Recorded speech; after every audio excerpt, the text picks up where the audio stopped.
Hello guys, welcome back to the channel. So today we are gonna talking about something really useful in Salesforce. That was how to clone a record in Salesforce. So be honest, sometimes you don't want to create everything from scratch. So you just want a copy, change few things and done. So that exactly what clone does. So currently what I will do, so for this I will open one contact record. So in this contact record, I will go to detail page.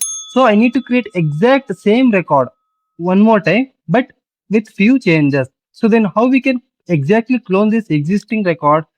On the top right side, we have an option like clone button. So click on the clone.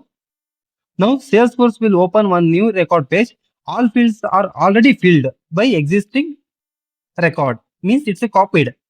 Just change whatever you want. So we can change whatever the things we want. So I will change the lead source to web and related to Basavaraj, and I will change mobile number,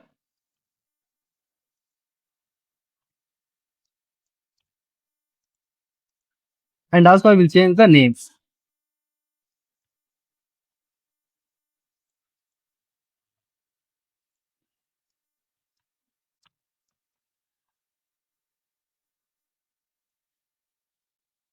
I will fill all the fields, then click on save.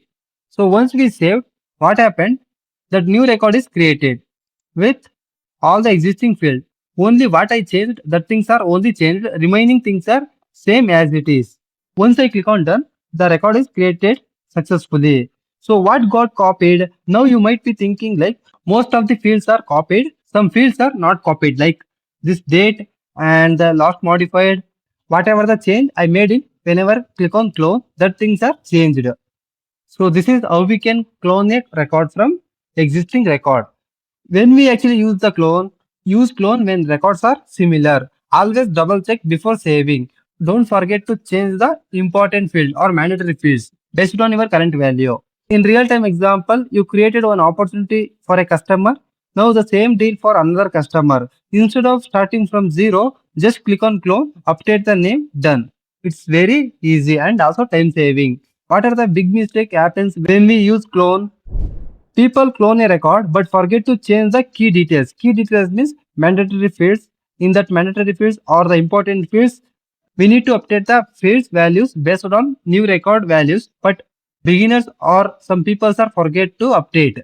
In that time, the record will be get corrupted. Duplicate or wrong data get created. So always review before saving. So this is how we can clone a record by using clone feature in Salesforce. It's a very simple, save a lot of time. So always use whenever it is required based on your project requirement. So I hope you understand these things. Thank you for watching.